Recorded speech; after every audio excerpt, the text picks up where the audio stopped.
ओम श्री गुरुवे नमः। ओम नमो भगवते वासुदेवाय। अथ सप्तमोध्याय।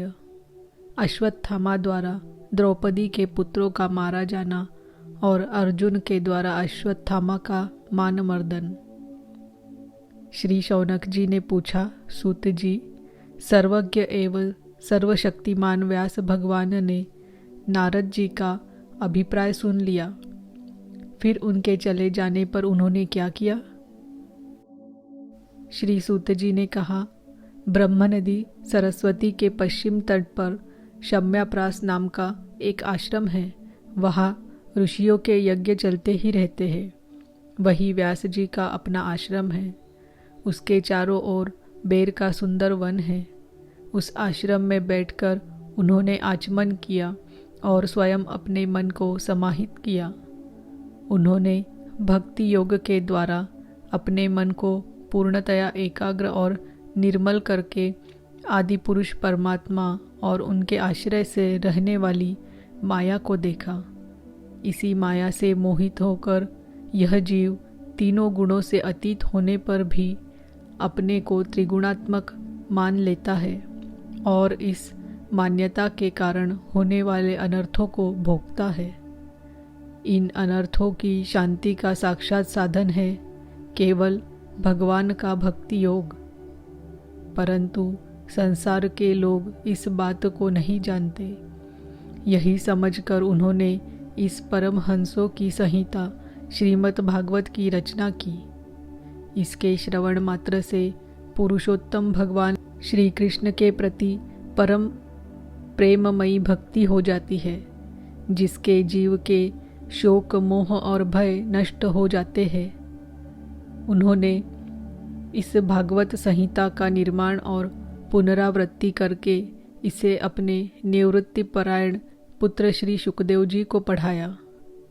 श्री शौनक जी ने पूछा, श्री सुखदेव जी तो अत्यंत निवृत्तिपरायण है। उन्हें किसी भी वस्तु की अपेक्षा नहीं है। वे सदा आत्मा में ही रमण करते हैं। फिर उन्होंने किस लिए इस विशाल ग्रंथ का अध्ययन किया? श्री सूत जी ने कहा, जो लोग ज्ञानी हैं, जिनकी अविद्या की गांठ खुल गई है और जो सदा आत्मा में ही रमण करने वाले हैं, वे भी भगवान की हेतु रहित भक्ति किया करते हैं, क्योंकि भगवान के गुण ही ऐसे मधुर है जो सबको अपनी ओर खींच लेते हैं। फिर श्री सुखदेव जी तो भगवान के भक्तों के अत्यंत प्रिय और स्वयं भगवान वेद व्यास के पुत्र हैं। भगवान के गुणों ने उनके हृदय को अपनी ओर खींच लिया और उन्होंने उससे विवश होकर ही इस विशाल ग्रंथ का अध्ययन किया।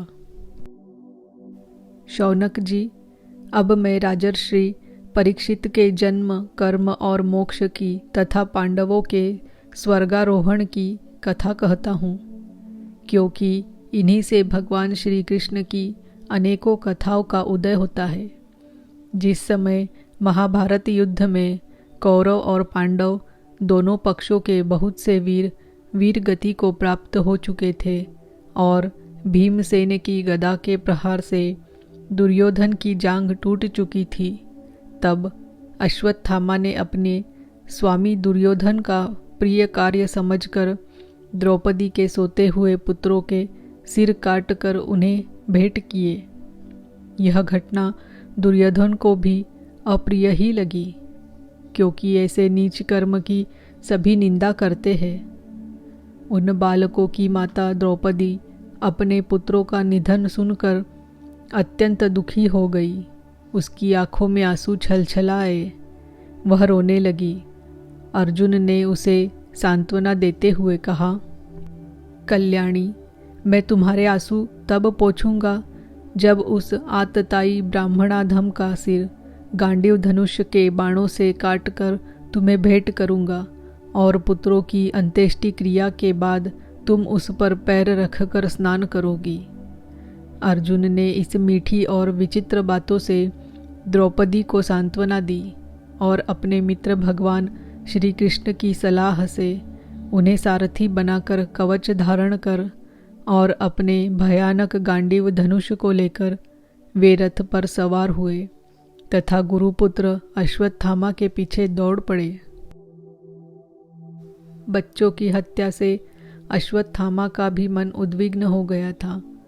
जब उसने दूर से ही देखा कि अर्जुन मेरी ओर झपटे हुए आ रहे हैं, तब वह अपने प्राणों की रक्षा के लिए पृथ्वी पर जहाँ तक भाग सकता था रुद्र से भयभीत सूर्य की भांति भागता रहा। जब उसने देखा कि मेरे रथ के घोड़े थक गए हैं और मैं बिल्कुल अकेला हूँ, तब उसने अपने को बचाने का एकमात्र साधन ब्रह्मास्त्र ही समझा। यद्यपि उसे ब्रह्मास्त्र को लौटाने की विधि मालूम न थी, फिर भी प्राण संकट देखकर उसने आचमन किया और ध्यानस्थ होकर ब्रह्मास्त्र का संधान किया। उस अस्त्र से सब दिशाओं में एक बड़ा प्रचंड तेज फैल गया। अर्जुन ने देखा कि अब तो मेरे प्राणों पर ही आ बनी है। तब उन्होंने श्री कृष्ण से प्रार्थना की। अर्जुन ने कहा, श्री कृष्ण, तुम सच्चिदानंद स्वरूप परमात्मा हो। तुम्हारी शक्ति अनंत है। तुम ही भक्तों को अभय देने वाले हो, जो संसार की धधकती हुई आग में जल रहे हैं। उन जीवों को उससे उबारने वाले एकमात्र तुम ही हो। तुम प्रकृति से परे रहने वाले आदि पुरुष साक्षात परमेश्वर हो। अपनी चित्त शक्ति स्वरूप शक्ति से बहिरंग एवं त्रिगुणमयी माया को दूर भगाकर अपने अद्वितीय स्वरूप में स्थित हो। वही तुम अपने प्रभाव से माया मोहित जीवों के लिए धर्माधिरूप कल्याण का विधान करते हो। तुम्हारा यह अवतार पृथ्वी का भार हरण करने के लिए और तुम्हारे अनन्य प्रेमी भक्त जनों के निरंतर स्मरण ध्यान करने के लिए है। स्वयं प्रकाश रूप श्री कृष्ण, यह भयंकर तेज सब ओर से मेरी ओर आ रहा है। यह क्या है, कहाँ से, क्यों आ रहा है, इसका मुझे बिल्कुल पता नहीं है। भगवान ने कहा, अर्जुन, यह अश्वत्थामा का चलाया हुआ ब्रह्मास्त्र है। यह बात समझ लो कि प्राण संकट उपस्थिति होने से उसने इसका प्रयोग तो कर दिया है, परंतु वह इस अस्त्र को लौटाना नहीं जानता। किसी भी दूसरे अस्त्र में इसको दबा देने की शक्ति नहीं है। तुम शस्त्रास्त्र विद्या को भली भांति जानते ही हो। ब्रह्मास्त्र के तेज से ही इस ब्रह्मास्त्र की प्रचंड आग को बुझा दो। सूत जी कहते हैं, अर्जुन विपक्षी वीरों को मारने में बड़े प्रवीण थे। भगवान की बात सुनकर उन्होंने आचमन किया और भगवान की परिक्रमा करके ब्रह्मास्त्र के निवारण के लिए ब्रह्मास्त्र का ही संधान किया। बाणों से वेष्टित उन दोनों ब्रह्मास्त्रों के तेज प्रलयकालीन सूर्य एवं अग्नि के समान आपस में टकराकर सारे आकाश और दिशाओं में फैल गए और बढ़ने लगे। तीनों लोकों को जलाने वाली उन दोनों अस्त्रों की बढ़ी हुई लपटों से प्रजा जलने लगी और उसे देखकर सबने यही समझा कि यह प्रलय काल की सांवर्तक अग्नि है। उस आग से प्रजा का और लोकों का नाश होते देखकर भगवान की अनुमति से अर्जुन ने उन दोनों को ही लौटा लिया। अर्जुन की आंखें क्रोध से लाल लाल हो रही थी। उन्होंने झपटकर उस क्रूर अश्वत्थामा को पकड़ लिया और जैसे कोई रस्सी से पशु को बांध ले वैसे ही बांध लिया। अश्वत्थामा को बलपूर्वक बांधकर अर्जुन ने जब शिविर की ओर ले जाना चाहा, तब उनसे कमल नयन भगवान श्री कृष्ण ने कुपित होकर कहा, अर्जुन, इस ब्राह्मणाधम को छोड़ना नहीं है, इसको तो मार ही डालो। इसने रात में सोते हुए निरपराध बालकों की हत्या की है। धर्मवेत्ता पुरुष, असावधान, मत वाले, पागल, सोए हुए बालक, स्त्री, विवेकज्ञ शून्य, शरणागत, रथहीन और भयभीत शत्रु को कभी नहीं मारते, परंतु जो दुष्ट और क्रूर पुरुष दूसरों को मारकर अपने प्राणों का पोषण करता है, उसका तो वध ही उसके लिए कल्याणकारी है, क्योंकि वैसी आदतों को लेकर यदि वह जीता है तो और भी पाप करता है और उन पापों के कारण नरकगामी होता है। फिर मेरे सामने ही तुमने द्रौपदी से प्रतिज्ञा की थी कि मानवती, जिसने तुम्हारे पुत्रों का वध किया है, उसका सिर मैं उतार लाऊंगा। इस पापी कुलांगार आतताई ने तुम्हारे पुत्रों का वध किया है और अपने स्वामी दुर्योधन को भी दुख पहुंचाया है, इसीलिए अर्जुन इसे मार ही डालो। भगवान श्री कृष्ण ने अर्जुन के धर्म की परीक्षा लेने के लिए इस प्रकार प्रेरणा की, परंतु अर्जुन का हृदय महान था। यद्यपि अश्वत्थामा ने उनके पुत्रों की हत्या की थी, फिर भी अर्जुन के मन में गुरुपुत्र को मारने की इच्छा नहीं हुई। इसके बाद अपने मित्र और सारथी श्री कृष्ण के साथ वे अपने युद्ध शिविर में पहुँचे। वहाँ अपने मृत पुत्रों के लिए शोक करती हुई द्रौपदी को उसने सौंप दिया। द्रौपदी ने देखा कि अश्वत्थामा पशु की तरह बांधकर लाया गया है। निंदित कर्म करने के कारण उसका मुख नीचे की ओर झुका हुआ है। अपना अनिष्ट करने वाले गुरुपुत्र अश्वत्थामा को इस प्रकार अपमानित देखकर द्रौपदी का कोमल हृदय कृपा से भर आया और उसने अश्वत्थामा को नमस्कार किया। गुरुपुत्र का इस प्रकार बांधकर लाया जाना सती द्रौपदी को सहन नहीं हुआ। उसने कहा, छोड़ दो इन्हें, छोड़ दो, ये ब्राह्मण हैं, हम लोगों के अत्यंत पूजनीय हैं, जिनकी कृपा से आपने रहस्य के साथ सारे धनुर्वेद और प्रयोग तथा उपसंहार के साथ संपूर्ण शास्त्रास्त्रों का ज्ञान प्राप्त किया है। वे आपके आचार्य द्रोण ही पुत्र के रूप में आपके सामने खड़े हैं। उनकी अर्धांगिनी कृपी अपने वीर पुत्र की ममता से ही अपने पति का अनुगमन नहीं कर सकी। वे अभी जीवित हैं। महाभाग्यवान आर्यपुत्र, आप तो बड़े धर्मज्ञ हैं।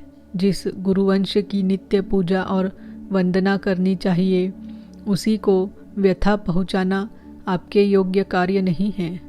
जैसे अपने बच्चों के मर जाने से मैं दुखी होकर रो रही हूँ और मेरी आँखों से बार बार आंसू निकल रहे हैं, वैसे ही इनकी माता पतिव्रता गौतमी न रोए। जो उच्छृंखल राजा अपने कुकृत्यों से ब्राह्मण कुल को कुपित कर देते हैं, वह कुपित ब्राह्मण कुल उन राजाओं को सपरिवार शोकाग्नि में डालकर शीघ्र ही भस्म कर देता है।